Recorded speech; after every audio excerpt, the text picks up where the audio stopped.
what you wear can fit within your everyday style. It doesn't have to differ just because it is sustainable in itself.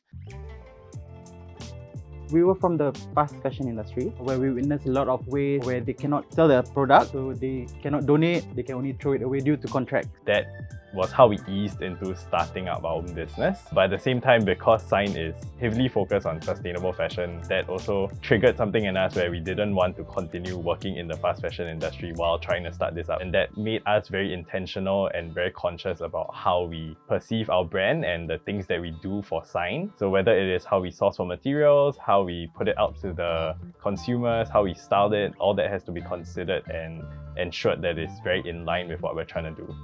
Everything we source for Sign comes from pre-owned or pre-used materials. So whether it is offcuts or full apparels, like in the case of our kimonos, nothing is made completely new. Although it might be vintage and traditional wear in itself, we try to style it in a more modern perspective. So that way, customers can understand that what you wear can fit within your everyday style. It doesn't have to differ just because it is sustainable in itself. We try to approach whether it is local stores or even bigger brands, whether it's upholstery or fabric as well from the fashion industry.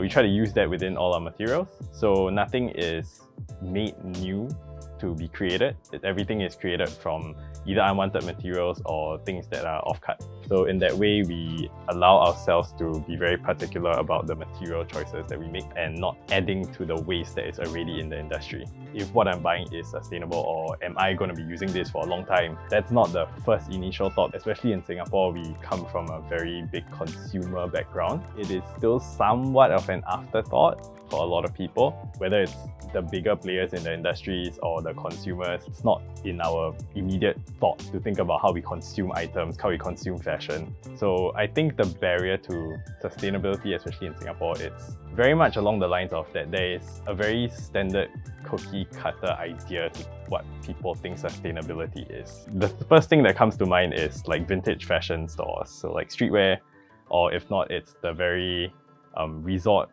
hobo chic kind of styles.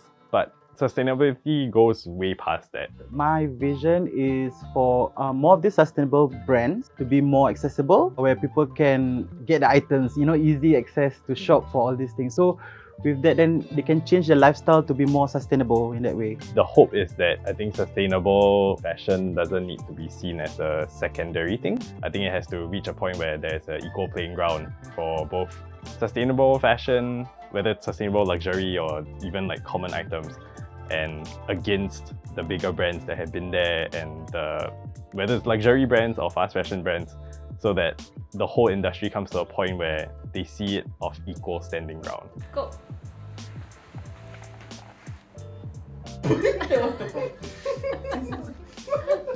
Is that a pizza cutter? No, that would be nice, I think. I was like, it looks like a pizza cutter. Essentially the same as a pizza cutter.